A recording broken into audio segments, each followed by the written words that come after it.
پہلی بات تو یہ کہ اس دھرتی سے حضور علیہ السلام کو خاصی محبت اور انس تھا۔ ایک روایت جس کو امام حاکم نے اپنی مستدرک میں روایت کیا ہے کہ آقا کریم علیہ السلام کو اس دھرتی سے، اس جگہ سے جو پیار کی کہانی ہے، اس کو حضرت اقبال نے ایک جگہ بیان کیا کہ میرے عرب کو آئی ٹھنڈی ہوا جہاں سے، میرا وطن وہی ہے، میرا وطن وہی ہے۔ تو حضرت علی روایت کرتے ہیں اطیب ریح فی الارض الہند، سب سے مقدس خوشبو جو محسوس کی گئی وہ ہند کی خوشبو تھی، سب سے زیادہ طیب اور ستھری، اور یقیناً اس دھرتی سے ہی غزوہ ہند لڑا جائے گا، جس کی بشارت میرے اور آپ کے آقا و مولا حضور نبی رحمت صلی اللہ علیہ وسلم نے دی۔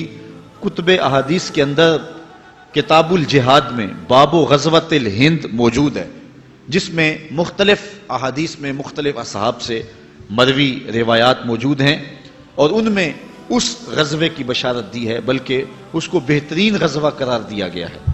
حضرت ابو ہریرہ رضی اللہ تعالیٰ عنہ فرماتے ہیں وعدنا رسول اللہ صلی اللہ علیہ وسلم غزوۃ الہند، حضور علیہ السلام نے ہم سے غزوہ ہند کا وعدہ فرمایا ہے۔ اور اب حضرت ابو ہریرہ کے اپنے لفظ سنیے، فَإِنْ أَدْرَكْتُهَا أُنْفِقُ فِيهَا نَفْسِي وَمَالِي، کہا اگر میں اس غزوے کو پالوں تو میں اپنا سارا مال اور جان قربان کر دوں، اور اگر وَإِنْ قُتِلْتُ كُنْتُ أَفْضَلَ الشُّهَدَاء، اور اگر میں شہید کر دیا جاؤں تو پھر میں افضل الشہداء کہتا ہوں۔ یہ حضرت ابو ہریرہ رضی اللہ تعالیٰ عنہ کی آرزو ہے۔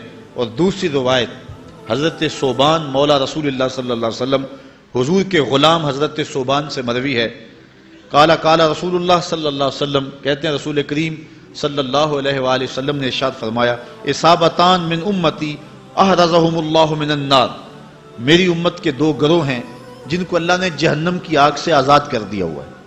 وہ دو گروہ کون کون سے ہیں؟ اصابت تغزو الہند و اصابت تکون مع عیسی ابن مریم، کہا ایک وہ گروہ جو ہند میں غزوے میں شامل ہوگا، اور دوسرا وہ گروہ کے جو حضرت عیسیٰ علیہ السلام کے ساتھ دجال کے مقابلے میں لڑے گا۔ ان دو گروہوں کو اللہ نے جہنم کی آگ سے آزاد کر دیا ہوا ہے۔ میں فیصل آباد میں گفتگو کر رہا تھا تو مجھے ایک نوجوان نے کہا کہ یہ غزوہ کیسے ہوگا؟ غزوہ تو ہوتا جس میں حضور شریک ہوں، تو جس میں حضور شریک نہیں ہوتے تھے تو ان جنگوں کو سریہ کہا جاتا تھا، تو یہ غزوہ کیسا ہوگا جبکہ قرب قیامت میں ہوگا؟ تو میں نے کہا یہ غزوہ اس معنی میں ہوگا کہ حضور علیہ السلام کی روحانی تائید اور آقا کریم علیہ السلام کی روحانی شرکت اس غزوے میں ہوگی، اور حضور خود قیادت فرمائیں گے۔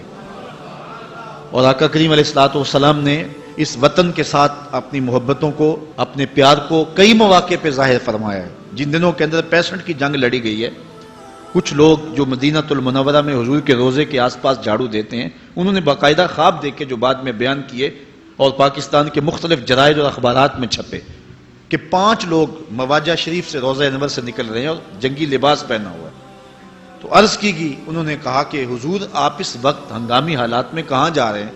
تو ارشاد فرمایا کہ پاکستان پر انڈیا نے حملہ کر دیا، میں مدد کے لیے جا رہا ہوں۔ اور پھر یہ بات پاکستان کی عسکری تاریخ کا عجوبہ ہے کہ صرف 30 سیکنڈ کے اندر، آدھے منٹ کے اندر 65 میں ہم نے انڈیا کے 3 جہاز گرائے تھے۔ صرف 30 سیکنڈ کے اندر 3 جہاز مار گرائے تھے۔ کیا یہ ہماری توپوں کا کمال تھا یا محمد عربی کی نگاہوں کا کمال تھا؟